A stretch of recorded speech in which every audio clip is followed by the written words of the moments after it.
Hello बच्चों, welcome to your family chemistry guru. आपके इस प्यारे से चैनल पे हम आपका स्वागत करते हैं।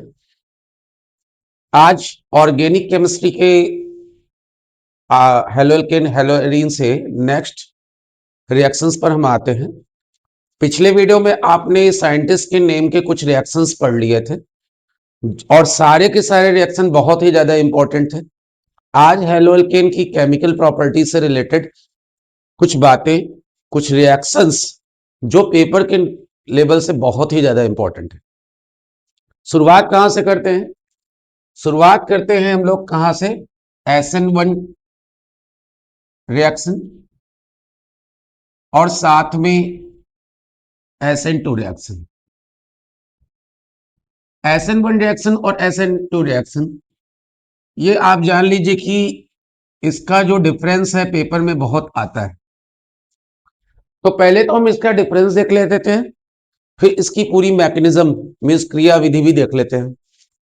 SN1 जो है, यहां पर ऑर्डर ऑफ रिएक्शन जो होता है, ऑर्डर ऑफ रिएक्शन वो होता है 1। अब ये ऑर्डर ऑफ रिएक्शन क्या है? तो केमिकल काइनेटिक्स में मैंने पूरा का पूरा आपको समझा रखा है कि ऑर्डर ऑफ रिएक्शन होता क्या है या अपक्रिया की कोट क्या होती है। और यहां पर ऑर्डर ऑफ रिएक्शन जो होता है वो होता है 2। तो अपक्रिया की कोट यहां पर 1 और यहां पर अपक्रिया की कोट क्या होती है? 2। दूसरी इंपॉर्टेंट बात क्या है, ये 2 स्टेप रिएक्शन है, ये 2 स्टेप वाली अपक्रिया है। और ये क्या है? 1 स्टेप रिएक्शन।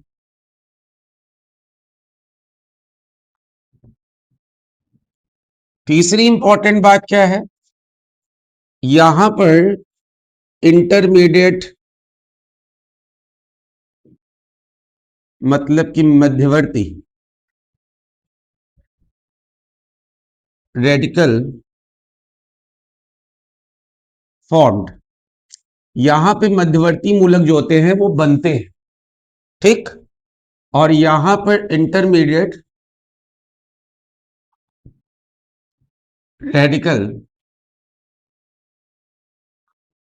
नॉट फॉर्म, मतलब यहां पे मध्यवर्ती नहीं बनते हैं। अगली इंपॉर्टेंट बात क्या है, ये मोस्टली जो होती है वो तृतीयक मतलब कि टर्सरी कंपाउंड्स या तृतीयक यौगिक इसको देते हैं।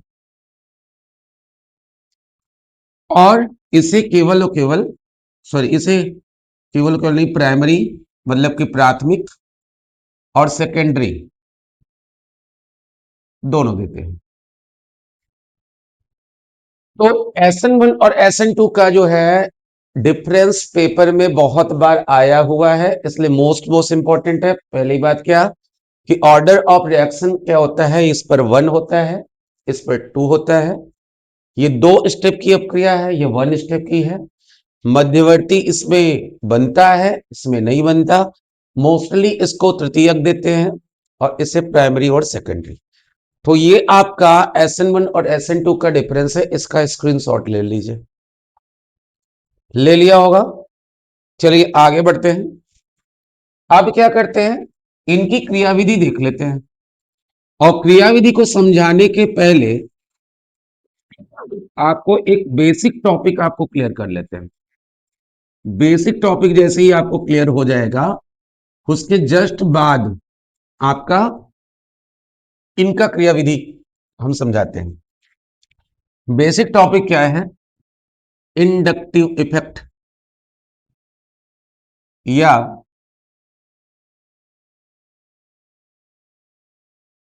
प्रेरणिक प्रभाव।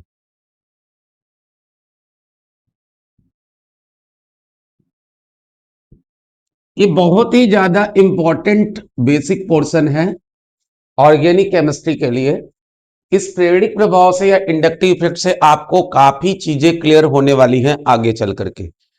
ऑर्गेनिक केमिस्ट्री में ध्यान रखिएगा, इसका बहुत ही ज्यादा बड़ा रोल है। तो क्या होता है देखो बेटा, जैसे कार्बन की कोई चेन है, कार्बन की कोई चेन है और कोई भी हाईली इलेक्ट्रोनेगेटिव या प्रबल विद्युत ऋणात्मक या प्रबल विद्युत धनात्मक, ध्यान रखिएगा ऋणात्मक की भी बात करेंगे, धनात्मक भी बात करेंगे। नहीं, अभी का टाइम क्या है, प्रबल विद्युत ऋणात्मक की है, क्योंकि हम क्या पढ़ने जा रहे हैं, SN1 और SN2। तो जब कार्बन की कोई चेन है, प्रबल विद्युत ऋणात्मक से कनेक्ट है, तो यहां पर क्या होगा, एक चीज होगी जिसको बोलते हैं पोलराइजेशन या ध्रुवणता। ठीक, पोलराइजेशन या ध्रुवणता यहां पर आपको देखने को मिलने वाली है। जब पोलराइजेशन होता है, पहले देखो, ध्यान रखो ध्रुवणता है क्या चीज। तो जैसे ए है और बी है, दोनों के बीच में इलेक्ट्रॉन की शेयरिंग हुई है। ठीक, और मान लेते हैं कि बी की इलेक्ट्रोनेगेटिविटी ए से अधिक है, बी की इलेक्ट्रोनेगेटिविटी ए से अधिक है, मतलब कुल मिला के यही कह सकते हैं बी के पास इलेक्ट्रॉन का अट्रैक्शन ए के कंपैरिजन में क्या होगा, अधिक होगा। तब ऐसे कंडीशन में एक कॉमन सी बात आप समझिए कि जैसे दो लोगों के बीच में एक तीसरा है, दो लोग हैं, उनके बीच में एक तीसरा है, अब उस तीसरे का अट्रैक्शन किसी एक की तरफ अगर अधिक होगा, तो आपने रियल लाइफ में देखा होगा वो थोड़ा सा उधर साइड क्या होता है, थोड़ा झुक जाता है। तो बस वही चीज यहां भी होगी कि इन दोनों के बीच का जो शेयरिंग इलेक्ट्रॉन होगा वो थोड़ा सा इधर साइड क्या होगा, झुक जाएगा। और जब इधर साइड झुकेगा, तब ऐसे कंडीशन में यहां पर क्योंकि इलेक्ट्रॉन की डेंसिटी थोड़ी सी बढ़ जा रही है, इसीलिए यहां पर क्या होगा, निगेटिव हो जाएगा, और इस पर क्या हो जाएगा, पॉजिटिव हो जाएगा। यहां पर माइनस चार्ज और यहां पे प्लस चार्ज। इसी को बोलते क्या है, पोलराइजेशन या ध्रुवणता। कब होती है, जब दो ऐसे एलिमेंट जिनके बीच में विद्युत ऋणात्मकता का बहुत ही ज्यादा अंतर हो, तो उनके बीच का जो शेयरिंग इलेक्ट्रॉन होगा वो अधिक इलेक्ट्रोनेगेटिव एलिमेंट की तरफ क्या होगा, थोड़ा सा खिसक जाएगा, जिसकी वजह से उसमें इलेक्ट्रॉन की जो डेंसिटी होती है वो बढ़ जाती है, और इलेक्ट्रॉन की डेंसिटी बढ़ जाने की वजह से उस पर माइनस चार्ज और उसके अपोजिट क्या होता है, प्लस चार्ज आ जाता है। तो इस वजह से इधर माइनस और इधर प्लस आ गया। अब जब इधर माइनस और इधर प्लस आ गया, तब ऐसे कंडीशन में ये बात हम यहां भी कर लेते हैं, क्योंकि हेलोजन है और हेलोजन की इलेक्ट्रोनेगेटिविटी क्या होती है, हाई होती है as compared to the carbon. तो दोनों के बीच का जो शेयरिंग इलेक्ट्रॉन होगा वो किधर होगा, हेलोजन की तरफ थोड़ा सा मूव कर जाएगा। अब यहां पे पोलराइजेशन की बात एक और करेंगे। इलेक्ट्रॉन का जो मूवमेंट होता है उसी को पोलराइजेशन कहते हैं। अब जो इलेक्ट्रॉन का मूवमेंट है केवल इलेक्ट्रोनेगेटिविटी पर डिपेंड नहीं करता, बल्कि चार्ज पर डिपेंड करता है। कार्बन कार्बन दोनों के दोनों क्या है, कार्बन कार्बन है, और कार्बन कार्बन के बीच में जो है, क्योंकि एक जैसा एलिमेंट है, तो इसलिए उनके बीच में इलेक्ट्रोनेगेटिविटी क्या होने वाली है, बराबर आने वाली है। तो दोनों के बीच का जो शेयरिंग इलेक्ट्रॉन होगा वो दोनों के बीच में रहना चाहिए। लेकिन जैसे ही प्लस चार्ज आ जाता है, जैसे ही प्लस चार्ज आ जाता है, तो दोनों के बीच का जो शेयरिंग इलेक्ट्रॉन होता है थोड़ा सा क्या होता है कि इधर साइड मूव कर जाता है। जब इधर साइड हल्का सा मूव करेगा, तो यहां का जो शेयरिंग इलेक्ट्रॉन वो इधर जाएगा, तब ऐसे में प्लस कहां आने लगेगा, यहां पर आ जाएगा। देखिए बहुत टफ नहीं है, बस इलेक्ट्रॉन के मूवमेंट को पकड़ लो। इलेक्ट्रॉन का मूवमेंट क्या है, दो वजह से हो रही है, एक तो इलेक्ट्रोनेगेटिविटी की वजह से, दूसरा चार्ज की वजह से। इलेक्ट्रोनेगेटिविटी की वजह से क्या होगा, अट्रैक्शन केवल क्रिएट होगा, और चार्ज डिपेंड करेगा। मान लीजिए अगर प्लस है तो अट्रैक्शन, माइनस है तो रिपल्सन, दोनों ही कंडीशन में इलेक्ट्रॉन का मूवमेंट हो सकता है।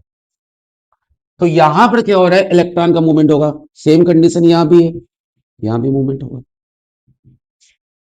तो ये क्या था, कार्बन के ऊपर चार्ज आया, किसकी वजह से, इस पोलराइजेशन की वजह से, और वही चार्ज धीरे धीरे बाकी कार्बन पर क्या हो गया, शिफ्ट हो गया।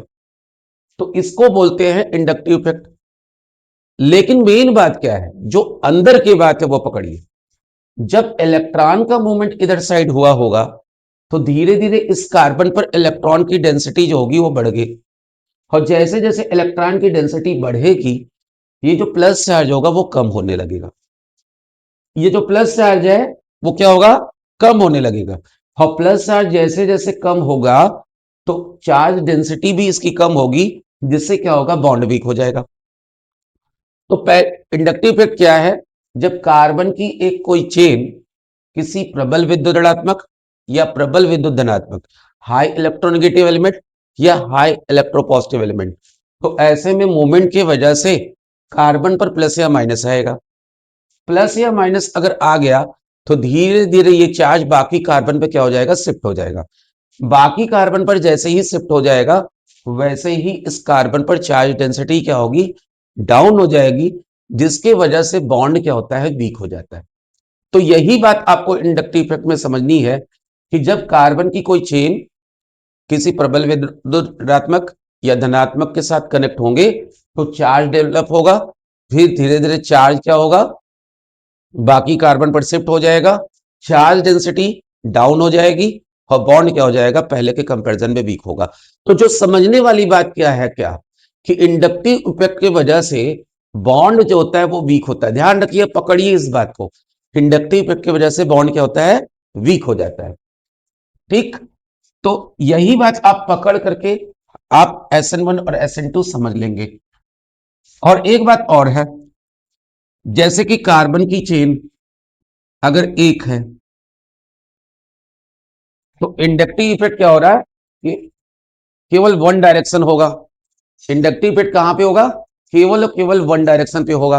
और मान लीजिए कार्बन की चेन अगर बढ़ गई, अगर कार्बन की चेन क्या हो गई, बढ़ गई, तो ऐसे कंडीशन में इंडक्टिव इफेक्ट जो होगा वो बढ़ता जाएगा। और इंडक्टिव इफेक्ट जैसे जैसे बढ़ेगा वैसे वैसे बॉन्ड वीक हो जाएगी। तो कहने मतलब क्या हुआ कि कार्बन का चेन बढ़ा तो इंडक्टिव इफेक्ट बढ़ा, अगर कार्बन की चेन बढ़ी तो क्या हो गया, इंडक्टिव इफेक्ट बढ़ गया। और इंडक्टिव इफेक्ट जैसे जैसे बढ़ा वैसे वैसे क्या होगा, बॉन्ड क्या होगा, वीक हो जाएगा। यही बात पकड़ करके हम लोग आगे चलते हैं। तो SN1 रिएक्शन पर आते हैं। SN1 रिएक्शन के लिए अगर बात करेंगे तो जैसे ये आपके पास कोई टर्सरी कंपाउंड है, टर्सरी कंपाउंड है। अब कार्बन के पास कुल मिला के एक चेन, दो चेन, तीन चेन लग गई।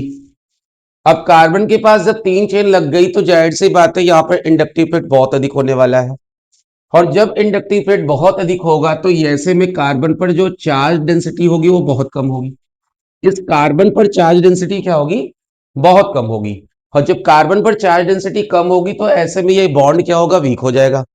और बॉन्ड जो कि वीक हो गया इसलिए आसानी से ये बॉन्ड क्या होगा, टूट जाएगा।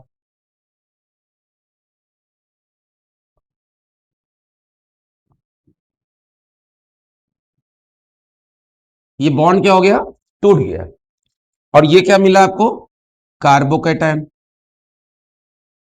और कार्बोकैटायन क्या है, मध्यवर्ती या इंटरमीडिएट रेडिकल। ठीक, और ये बहुत ही ज्यादा फास्ट रिएक्शन हुआ। फास्ट रिएक्शन क्यों हुआ, क्योंकि बॉन्ड क्या हो गया, वीक हो गया। किस लिए बॉन्ड वीक हो गया, इंडक्टिव इफेक्ट की वजह से।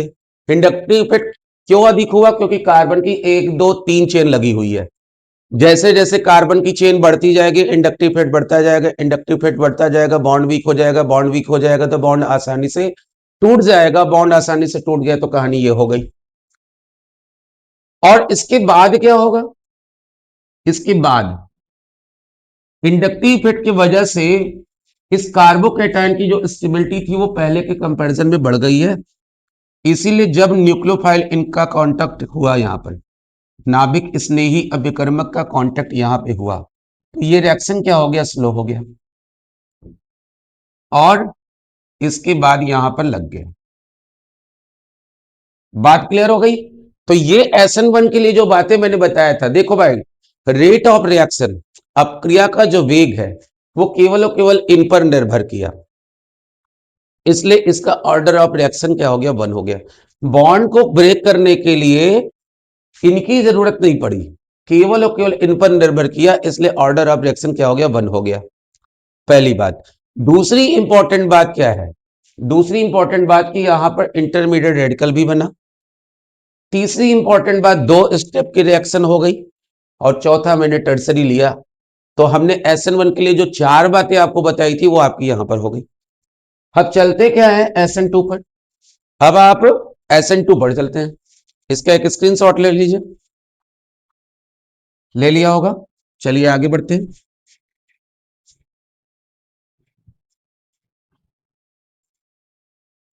अब बात करते हैं किसकी, SN2 की। SN2 में मान लीजिए एक मेथिल ग्रुप है। इससे बढ़िया एग्जाम्पल कुछ नहीं हो सकता, क्योंकि मेथिल में क्या होता है, किसी भी टाइप का इंडक्टिव इफेक्ट नहीं होता। किसी भी टाइप का इंडक्टिव इफेक्ट यहां पर नहीं होता है। तब ऐसे में जब इंडक्टिव इफेक्ट यहां नहीं हो रहा है तो बॉन्ड कैसा होगा, स्ट्रांग होगा। और जब बॉन्ड स्ट्रांग होगा तो बॉन्ड तो अपने से टूटने वाला नहीं है। बात क्लियर हो गई। तो अब जब ये न्यूक्लियोफाइल के कांटेक्ट में आया तो न्यूक्लियोफाइल के लिए कुछ बातें आप समझ लीजिए। ये जो न्यूक्लियोफाइल है या नाभिक स्नेही अभिकर्मक, इसकी जो अटैकिंग पोजीशन होती है, अटैकिंग पोजीशन, वो हमेशा किधर होती है, टुवर्ड्स पॉजिटिव चार्ज। जहां पर आपको प्लस मिलेगा ये वहीं पर अटैक मार देता है। ध्यान समझिए कि ये जो न्यूक्लियोफाइल है कहां पर अटैक मारेगा, जहां पर उसको क्या मिलेगा, प्लस चार्ज मिलेगा। तो ये क्या करेगा, प्लस चार्ज जहां मिल जाएगा वहां पर अटैक मारेगा। अब कार्बन और हेलोजन के बीच में पोलराइजेशन या ध्रुवणता हो रही है, तो इस ध्रुवणता की वजह से इस कार्बन पर प्लस चार्ज आएगा, इसलिए ये अटैक पीछे से मार देगा। ये यहां पे अटैक मार देगा भाई, ये यहां पर अटैक मार देगा। और जैसे ही अटैक मारेगा, जैसे ही ये अटैक करेगा, तो ऐसे में क्या हो जाएगा, ध्यान से समझिए।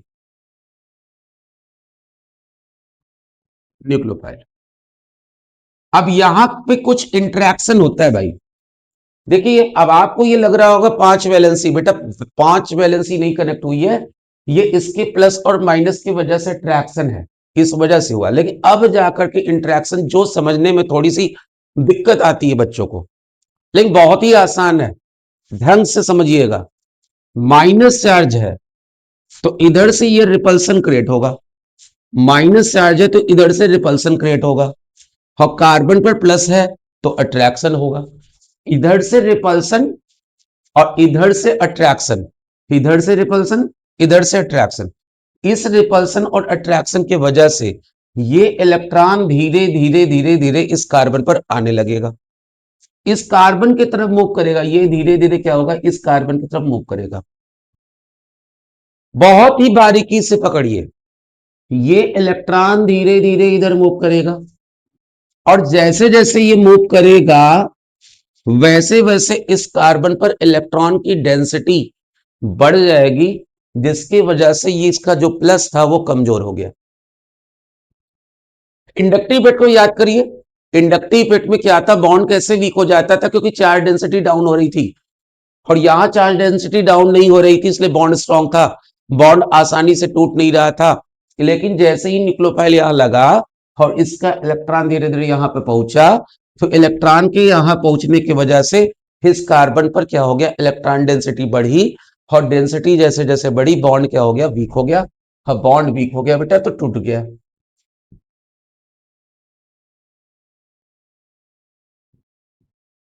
ठीक, ये थोड़ा सा यहां का इंटरेक्शन पकड़ में आ जाए भाई, यहां का इंटरेक्शन पकड़ में आ जाए तो कहानी बहुत आसान हो जाएगी आपके लिए।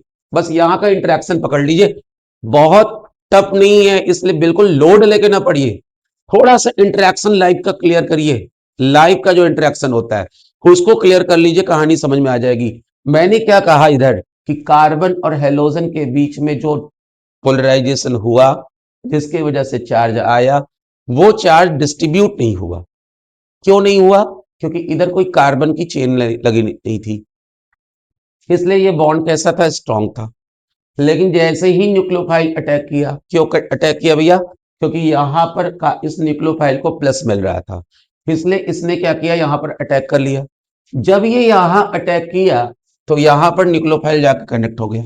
जैसे ही न्यूक्लियोफाइल यहां पे कनेक्ट हुआ तो मैंने क्या कहा था, यहां पे कुछ इंटरेक्शन हुआ, इधर से इलेक्ट्रॉन का मूवमेंट हुआ, जिसकी वजह से इलेक्ट्रॉन की डेंसिटी बढ़ी, इलेक्ट्रॉन की डेंसिटी बढ़ी, बॉन्ड वीक हुआ, बॉन्ड टूट गया। अब SN2 के लिए क्या क्या बातें मैंने बताई थी।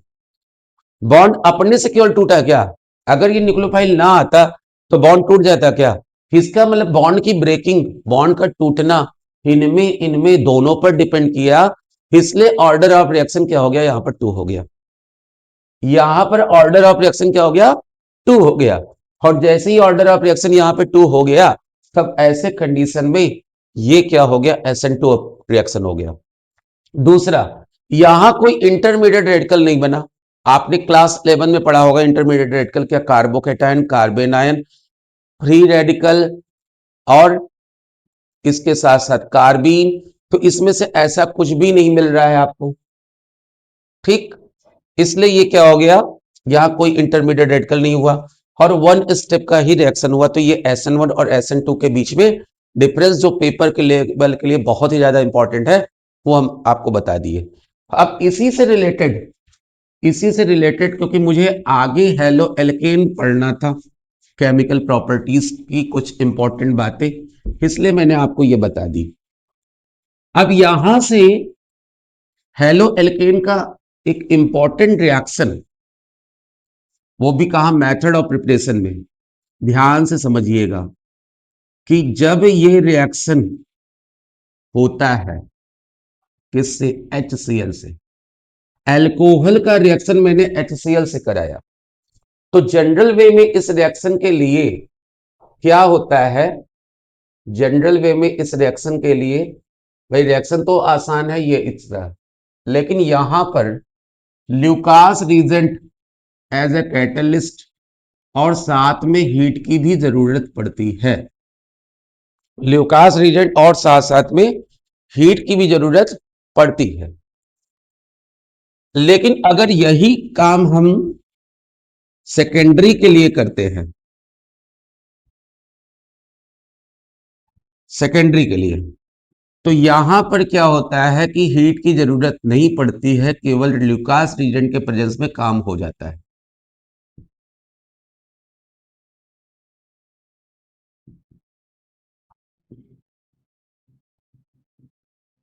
और जब बात टर्सरी की करेंगे, टर्सरी की, तो यहां पर रिएक्शन कराते समय कैसा भी कैटलिस्ट या हीट की जरूरत नहीं पड़ती है, रिएक्शन आसानी से हो जाता है। तो यहां पे एक रीजनिंग क्वेश्चन भी मैं आपका तैयार करवा रहा हूं, एक तो SN1 और SN2 का डिफरेंस जो कि पेपर के लिए बहुत ज्यादा इंपॉर्टेंट है, एक तो वो सिखा दिया, लेकिन साथ साथ में ये बहुत ही ज्यादा इंपॉर्टेंट टॉपिक है आपका। तो यहां देखिए, प्राइमरी कंपाउंड है, ये सेकेंडरी है, टर्सरी है। पेपर में क्या पूछा जाता है, पेपर में पूछा जाता है कि ये तीनों रिएक्शंस के लिए अलग अलग कंडीशन की क्या क्यों जरूरत पड़ रही है। तो अलग अलग कंडीशन की जरूरत इसलिए पड़ रही है क्योंकि ये प्राइमरी है तो इंडक्टिव इफेक्ट कम हुआ, सेकेंडरी है तो इंडक्टिव इफेक्ट बढ़ा, टर्सरी है तो इंडक्टिव इफेक्ट और बढ़ा। जैसे जैसे इंडक्टिव इफेक्ट हुआ वैसे वैसे क्या हुआ, बॉन्ड क्या हो गया, वीक हो गया, बॉन्ड वीक हो गया। इसीलिए प्राइमरी के टाइम पर क्योंकि इंडक्टिव इफेक्ट बहुत कम हो रहा था, इसलिए मुझे कैटलिस्ट की भी जरूरत पड़ रही है और साथ में यहां पर हीट भी देना पड़ रहा है।